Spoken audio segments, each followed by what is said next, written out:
And ఇంకోటి ఏంటంటే సంపూర్ణేష్ బాబు గారు అనేసరికి మనకి ఒక మంచి కామెడీ పండిస్తారు, నవ్విస్తారు అని తెలుసు. కానీ ఈ సినిమాతో ఏడిపిస్తారంట. అవును, మంచి ఎమోషనల్ డ్రామా. అంటే వీడికి ఎక్కువ పెయిన్ అనమాట. అంటే తండ్రి, తల్లి, తమ్ముడు, బాధ్యత, ఊరు, చాలా వెయిట్ ఉన్న క్యారెక్టర్. అంటే మనం ఊర్లో ఉంటాం అన్న, ఊర్లోనే పెరిగాం, ఊర్లోనే ఉంటాం. ఇప్పుడు స్టార్ అయినా మనం ఊర్లోనే ఉంటాం. సో ఊర్లో ఉండే ఎలాంటి వాళ్ళకి ఇది కనెక్ట్ అవుద్ది అనుకుంటాను? మ్యాక్సిమం ప్రతి ఒక్కరు కనెక్ట్ అవుద్ది అనుకుంటాను. సూపర్. ఇప్పుడు ప్రతి సినిమా, ఏ సినిమా అయినా అందరికీ నచ్చుతుందన్నట్టే మన జరుగుతుంటాయి. కొన్ని టైంలో కొన్ని అది కావు, కానీ ఇది మాత్రం ఒక పల్లెటూరు బ్యాక్గ్రాప్ కాబట్టి బాగా ఎంజాయ్ చేస్తానని అనుకుంటా. అంటే ఇలాంటిది ఎప్పుడు చేయలేను నేను. బాగా వెళ్తుంది అనేది నమ్మకం ఉంది. ఈ మధ్యకాలంలో వచ్చే పల్లెటూరు బ్యాక్గ్రాప్లో వచ్చిన ఏ సినిమాలు కూడా ఫ్లాప్ అయ్యే చరిత్ర అయితే లేదు. ఎందుకంటే మ్యాక్సిమం అందరూ ఆదరిస్తారు అనమాట ఈ పాయింట్. అందులో మనది చూసుకుంటే ప్యూర్ పల్లెటూరులో ఇంట్లోకి వెళ్ళిపోయాం. అంటే ఒక ఫ్యామిలీలో అన్నదమ్ములు ఆ క్యారెక్టర్కి వెళ్ళిపోయాం కాబట్టి ఇంకా గట్టిగా టచ్ చేశారు. అండ్ మీరు చూసుకున్నానా అంటే ఊర్లో నేను కొన్ని విన్నది చూసింది ఏంటంటే చాలా సింపుల్గా ఉంటారు. మళ్ళీ నా పని నేను చేసుకుంటా, నా ఇంట్లో నేనే. అంటే అంత సింపుల్గా ఉండాలంటే ఒక స్టార్ డ్రమ్ వచ్చేసిన తర్వాత దానికి కొంచెం కష్టం అంటారు. ఏంటి మీరు ఎలా మేనేజ్ చేస్తారు? అసలు నాకు తెలియట్లేదండి అది.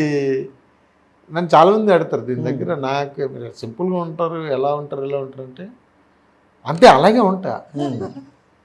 ఎలా ఉంటారు అనే దానికి నా దగ్గర సమాధానం లేదు. ఇప్పుడు నా ఫ్యామిలీ, మా మదరు, మా ఊరు, మా ఇంట్లో పనులు అవి నాకు ఇష్టం. ఇంటి తర్వాత ప్రపంచం కదా. సూపర్. మీ లైఫ్లో అంటే చాలామందిని చూసుంటారు, మిమ్మల్ని పొగిడిన వాళ్ళు, మీరు తిట్టిన వాళ్ళని చాలామంది చూసుంటారు. సో మీ వెనక మాట్లాడుకునే వాళ్ళ గురించి మీరు ఏమంటారు? పట్టించుకోండి. అసలు వెనక మాట్లాడే వాళ్ళు, ఇప్పుడు మనకు చిన్న సామెత ఉంటుందండి, కాచిన చెట్టుకే రాళ్ళ దెబ్బలు అని కదా. ఇప్పుడు తోట ఉంటుంది, దాంట్లో కాచిన వైపే ఎవరైనా చూస్తారు.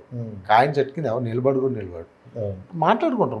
మనం వెళ్తున్నాం కదా, వాళ్ళని దాటి వెళ్తున్నాం కాబట్టి వాళ్ళు మాట్లాడుకున్నాం. మన వెనకాల మాట్లాడుకునే వాళ్ళు ఎక్కడ ఉంటారు? వెనకాల ఉంటారు. Super super.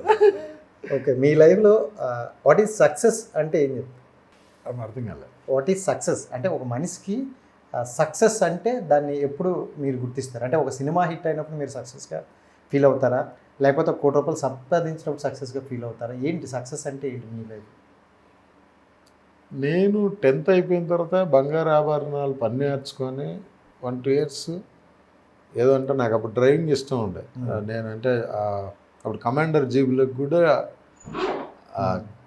వెనక ఒక అతను ఉంటుండే, ఆ టైర్ మీద కూర్చొని రెడీ అని చెప్పడానికి. అంటే ఒక డ్రైవర్ అయిదాం అనుకున్న టైంలో మా బ్రదరు పిచ్చానికి అన్నా మంచి గోల్డ్ వర్క్ నేర్చుకొని షాప్ పెట్టుకుంటే బాగుంటుంది కదా అనుకొని నాకు వర్క్ నేర్పించి నాకు ఒక షాప్ పెట్టించాడు. షాప్ పెట్టించినప్పుడే నేను అనుకున్నా నేను సక్సెస్. ఒక నరసింహాచారిగా అప్పటికి నాకు తెలిసిన మా ఊరోళ్ళు, కొంతమంది మా పక్క ఊరోళ్ళు, మా ఊరు పక్క ఉండే విలేజ్ ఒక రంగాంపల్లి అంటే అక్కడ నా ఫ్రెండ్స్ వాళ్ళందరూ నాకు వర్క్ ఇవ్వడం, వాళ్ళకి నేను వర్క్ చేసి ఇవ్వడం, అప్పుడే సక్సెస్. ఓకే, దాని తర్వాత ఇవన్నీ మనకి ఇంకా ఒకటి సక్సెస్. అంటే సక్సెస్ ఇది అనేది ఒకదానితో అయిపోయేది కాదు. ఇప్పుడు మనకు అంటారు కదా మనిషి ఆశాజీవి అని, అది ఎప్పటికీ తక్కువే, ఎంత ఉన్నా తక్కువే. నేను అప్పుడే సాటిస్ఫై. ఓకే, అంటే జనరల్గా ఈ టాపిక్ అన్నారు కాబట్టి మాట్లాడుతూ మనిషి ఆశాజీవి అన్నారు. మరి సంపూర్ణేష్ బాబు గారికి ఆశ లేదా? ఉంది. ఎంతవరకు అంటే ఎవరు చెప్పలేరు కదా. నాకంటూ ఒక లిమిట్ ఉంది, ఇంతవరకే. అంటే మీ జర్నీలో చూసుకుంటే ఎక్కడ ఆశపడినట్టు అత్యాశ ఎక్కడ కనిపించట్లేదు.